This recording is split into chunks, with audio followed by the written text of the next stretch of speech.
Bonjour, c'est Marie-Faye, bienvenue au 97e exercice du défi des 100 jours de Lilou Massé pour trouver sa mission de vie et se réaliser pleinement.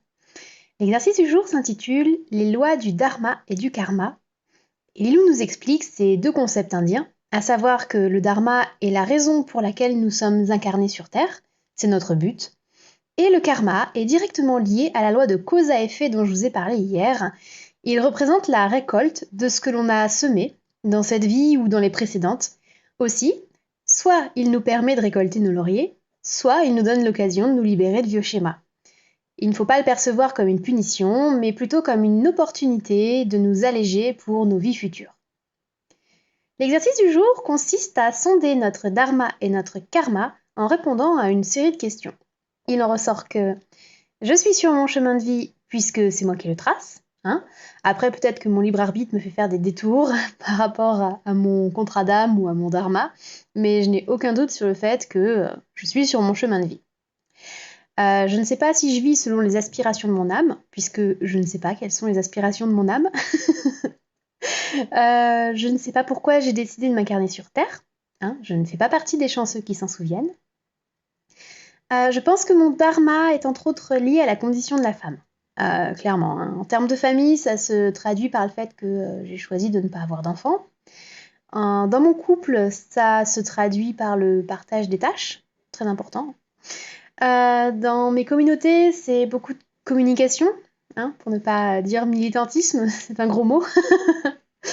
Par contre, je pense pas avoir un impact à l'échelle de l'humanité, clairement, vu que j'ai pas accès aux médias mainstream, et quand bien même. Et je fuis absolument les réseaux sociaux, qui, à mon sens, ne permettent pas un débat sain. Concernant mon karma, je sais que j'ai un souci avec l'argent, qui a tendance à fuir. J'ai jamais manqué de rien, attention. Mais mes projets, les projets dans lesquels j'investis, ne mènent à rien. Du coup, je perds régulièrement la totalité de mes économies. Du coup, c'est peut-être un peu facile, mais je me dis que ça doit être lié à mon karma. Je sais pas. Et aussi, comme j'ai un passif avec la violence morale depuis mes 21 ans, je me demande si ça ne fait pas également partie de mon karma. Peut-être que le fait d'arriver à pardonner à mes bourreaux permettrait de l'alléger, pas avoir à gérer ça dans mes prochaines vies. Possiblement qu'en pardonnant, j'allégerai mon karma, mais aussi celui de mes bourreaux et plus globalement celui du monde. Alors, dit comme ça fait un peu pédant, mais promis, ça correspond aux questions du cahier d'exercice.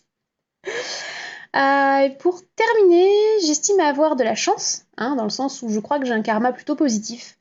Comme je disais, je n'ai jamais manqué de rien. Partout où je vais, je rencontre des gens formidables. J'ai toujours été aimée. Je vis dans un appartement agréable. J'ai un travail que j'aime bien. J'ai la sensation de beaucoup recevoir. Du coup, dit comme ça, j'espère que je donne suffisamment en retour.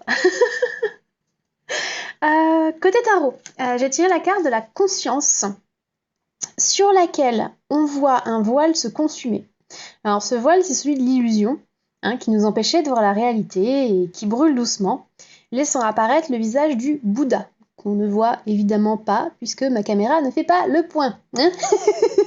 Cette carte nous indique qu'un passage s'ouvre entre nous et l'univers, que notre conscience grandit et que la sensation que nous avions de tâtonner dans le noir va bientôt disparaître. Voilà. Donc c'est tout pour aujourd'hui. Je vous dis à demain pour le 98e exercice du défi. D'ici là, prenez bien soin de vous. Bye.